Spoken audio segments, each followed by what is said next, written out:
O Tribunal de Contas do Estado atualizou os índices de efetividade da gestão pública e mais de 30 municípios apresentaram melhoria. O presidente da Corte de Contas, conselheiro Gilberto Jales, é o nosso convidado hoje. Boa tarde, presidente. Boa tarde, Diógenes. Boa tarde aos telespectadores do RN Acontece. Apesar da crise fiscal no Estado, no município, houve melhoria na gestão? É o que aponta os índices? Olha, esse índice, Diógenes, ele é interessante porque ele não aborda questões formais da gestão. Ele aborda muito mais os resultados da governança, dos processos de gestão. O que são os processos de gestão? É, em síntese, a modernização da gestão pública para que ela entregue ao final ao seu cliente, que é o cidadão, entregue o produto que ela planejou entregar e a demanda para a qual o serviço público existe, né? Nós corremos um sério risco no Brasil da administração pública engolir a si mesma. Isso está muito visível nessa crise fiscal. E esse trabalho com relação aos municípios é o terceiro ano consecutivo que o tribunal aplica, é uma metodologia que foi aprimorada pelo Instituto Rui Barbosa e, para nossa surpresa e grata surpresa, os índices começam a sair da situação inercial, o que é importante. Nós esse ano conseguimos aferir em loco todos os municípios, foi um esforço grande que o tribunal fez para visitar pelo menos uma escola, pelo menos uma unidade básica de saúde de cada um dos municípios. De todos os 177 municípios. O ideal é que a gente afira todos os pontos aplicados, porque isso é autodeclaratório e a gente o tribunal começa a aferir. Mas já mostra que a administração começa a startar um processo. E veja, as questões não dizem respeito apenas à questão orçamentária. O senso comum sempre fala o seguinte: mas o município que tem um grande orçamento consegue ter melhor resultado. Isso não se mostra nesse índice. Muitas vezes municípios pequenos, com pequenos orçamentos, conseguem transformar aquilo em benefício para a sociedade muito mais do que municípios maiores. Então, isso também provoca, e essa intenção, provoca uma espécie de incômodo ao gestor para que ele busque qualificar melhor a sua gestão, normatizar mais a gestão, torná-la menos pessoal e mais impessoal e, ao fim, entregar à sociedade aquilo que a sociedade almeja. Presidente Gilberto Jales, a busca pela efetividade passa pela responsabilidade. Sim. É preciso ter. Uma coisa está ligada à outra. Eu lhe pergunto, essa melhoria verificada em pelo menos 31 municípios, ela se deve mais a um momento difícil, um momento de cobrança maior de responsabilidade para fechar as contas, ou é porque as pessoas, no caso os gestores, estão mais conscientes? Eu diria que isso é um processo, né? A crise também, para aqueles gestores que provocou, digamos, um esforço maior de parte das gestões para conseguir dar mais eficiência. Eficiência é você fazer mais com menos. O que o índice cobra, na realidade, é efetividade, que vai além da eficiência. Você fazer mais com menos, mas fazer aquilo que foi planejado a ser feito, aquilo que atende à demanda. Então, esse esforço fiscal, ao nosso entender, também levou as gestões a tomarem algumas medidas mais corajosas, até do ponto de vista de qualificar melhor a administração. E que tipo de medida? Por exemplo, traçar perfis melhores para as assessorias dos municípios, a implantar a política de pessoal voltado a colocar nos municípios, principalmente pessoas técnicos, não só mais qualificados, mas técnicos efetivos. O tribunal, ainda o ano passado, juntamente com o Tribunal de Justiça, com o Ministério Público de Contas, elaborou uma cartilha possibilitando da segurança jurídica, por exemplo, para que os gestores busquem efetividade na cobrança dos tributos, ainda no âmbito administrativo, dando segurança jurídica. Isso começa a mostrar resultado. Existiam municípios no estado, sempre se fala muito da crise financeira, mas existiam municípios no estado que planejavam arrecadar, um exemplo, de IPTU X, E quando a gente apurava o final do ano, eles não chegavam a arrecadar nem 1% daquele X que estava planejado. Não só o planejamento era ficto, mas a efetividade na cobrança, por várias questões, era ficta. A crise fez com que muitos gestores, ainda não todos, infelizmente, mas muitos gestores buscassem dar mais efetividade nisso. A gente está falando do índice de efetividade nos municípios, mas também vocês atualizaram o índice de gestão no Estado.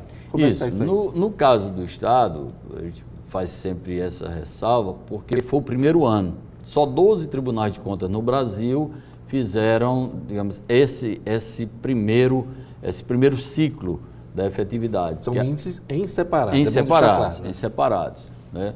E o Estado do Rio Grande do Norte, ainda como nós estamos aferindo a própria metodologia, esse ano o tribunal não aferiu diretamente os índices que foram retornados.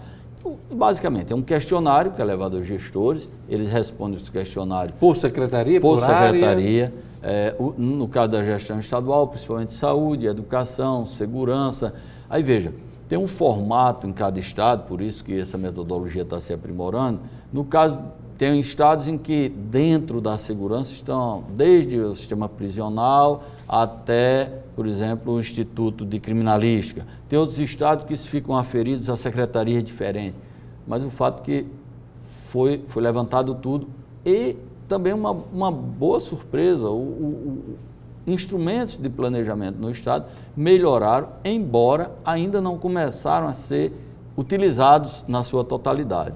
Então, a maior fragilidade, tanto nos municípios, nos 3 ciclos apresentados, como demonstra no Estado também, isso no Brasil inteiro, os outros tribunais também apuram, é ainda uma fragilidade muito grande no âmbito do planejamento da gestão pública. O índice de efetividade do governo estadual bate com a realidade que as pessoas têm, a impressão que as pessoas têm no modo geral? Como eu disse a você, como nesse primeiro ano o objetivo maior era aferir a própria metodologia do sistema, nós não aferimos diretamente indo a todas as secretarias, mas aferindo a partir de outros levantamentos, de outras auditorias que o tribunal elaborou, ainda há necessidade de ajuste nesses índices, nessa própria metodologia, o que vai se dando na sequência dos ciclos. Mesmo diante dos índices, nós temos uma realidade dura. Logo no início do programa eu falei aí Sim. que 26% das prefeituras que responderam à FEMURNE, 92, disseram que não vão pagar o 13º salário. Como é que o Tribunal de Contas acompanha esta questão?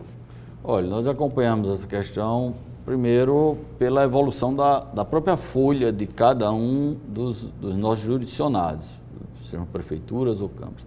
Há uma preocupação com essa questão fiscal, o tribunal tem emitido seguidamente alertas e nas contas de governo, certamente serão apuradas, nas contas de governo 2019, referente ao ano base de 2018, certamente serão apuradas. Óbvio que a própria lei de responsabilidade fiscal, ela já prevê alguns remédios que precisam ser tomados, algumas medidas que precisam ser tomadas e prevê também, independente dessa decisão que a Câmara dos Deputados tomou agora, ela já previa também a compreensão sobre a questão da própria crise, né?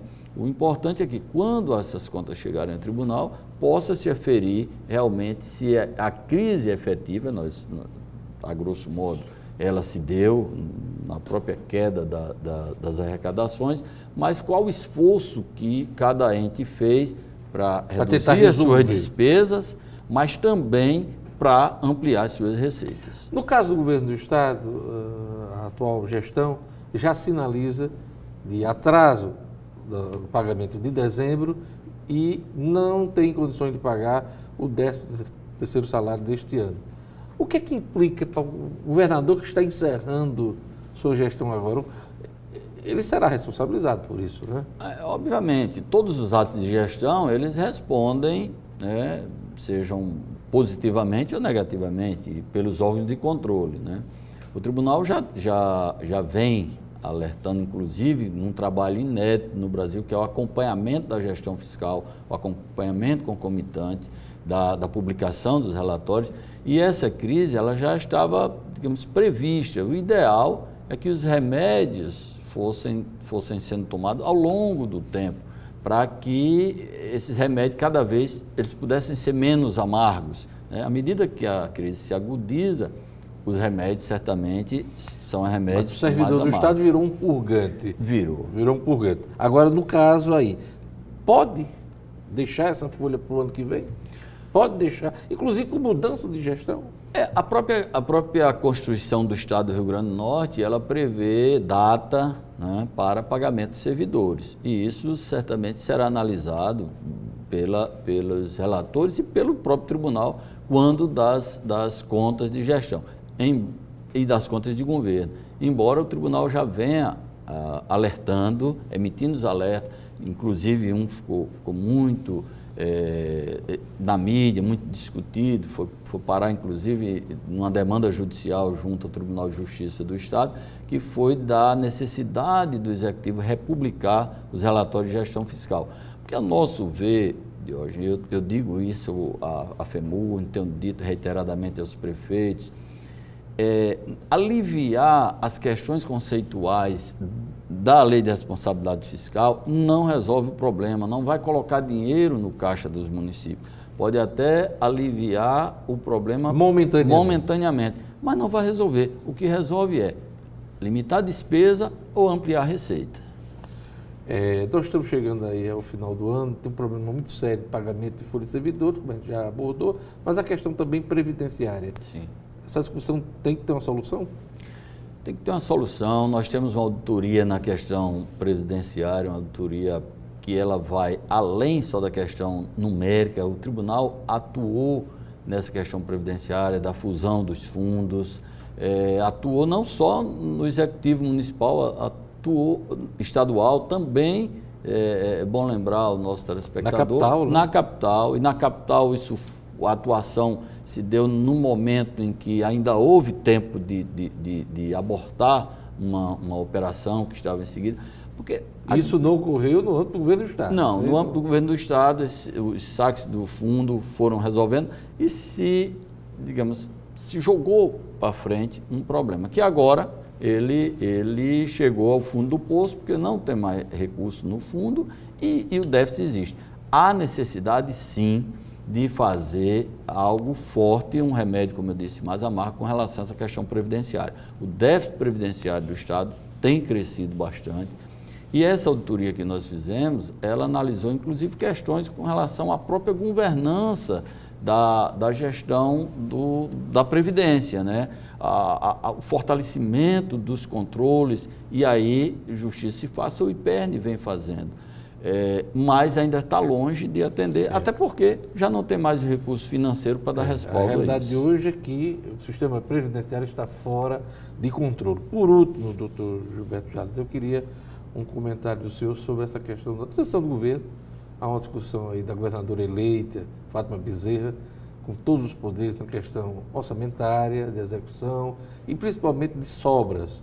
Ela fala muito em solidariedade nessa questão. Quando o assunto é Tribunal de Contas do Estado, qual é a conversa com o governo? Olha, nós tivemos uma reunião bastante proveitosa com a governadora eleita. E como tivemos inúmeras reuniões com o governo atual, mas inúmeras reuniões, e juntamente com os chefes de outros poderes, mostrando a realidade e mostrando que todos estão dispostos a colaborar. Mas que também é preciso que as coisas sejam colocadas com clareza. Né? No Estado ficou muito na mídia de que os poderes seriam responsáveis por esse déficit, que tem sobra e etc. Isso ficou muito claro. Eu não digo diretamente com relação aos demais poderes. Com relação ao Tribunal de Contas, nós temos o menor orçamento de todos os tribunais de contas do Brasil. Né?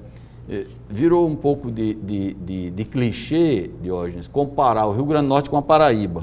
E eu disse em várias ocasiões, e repito aqui, que gostaria muito de que o Tribunal de Contas do Estado tivesse o orçamento do Tribunal de Contas da Paraíba e tivesse o limite de despesa pessoal que tem o orçamento que tem o Tribunal de Contas da Paraíba. E que essas questões de sobras, e realmente, primeiro, elas não foram construídas num exercício. A nossa LDO não disciplina essa forma. Da mesma forma que há necessidade, ao final do ano, do que for apurado, de alguma forma, de ser compensado, mas há necessidade de que os superávites também sejam redistribuídos entre os poderes. O Estado é um só, e às vezes a gente confunde conta única do Estado com conta única do Executivo. Rapidinho, nosso tempo acabou. Há sobras ou não há no Tribunal de Contas do Estado? Não, nós temos no Tribunal de Contas, pelo contrário, nós temos o ano de 2017 que o governo deixou de repassar 4 meses de duodécimo e recursos que existiam ordinários do tribunal, grande parte foram consumidos para cobrir esse déficit de 4 meses sem repasse de duodécimo. É isso aí. Eu queria agradecer a presença do presidente Gilberto Jales, do Tribunal de Contas do Estado, aqui no RN Acontece. Ele que encerra a gestão dele agora, já foi eleito novo, Poti Júnior, né, que vai assumir, conselheiro, e cuja posse será no próximo dia 19. Muito obrigado, doutor Gilberto, parabéns. Eu agradeço, Diógenes, agradeço pelo apoio da Band durante toda a nossa gestão. É isso aí. O RN Acontece vai ficando por aqui. Obrigado pela audiência. Siga com a programação da Band Natal. Veja a reprise desta entrevista no portal No Minuto. O RN Acontece volta amanhã. Até lá.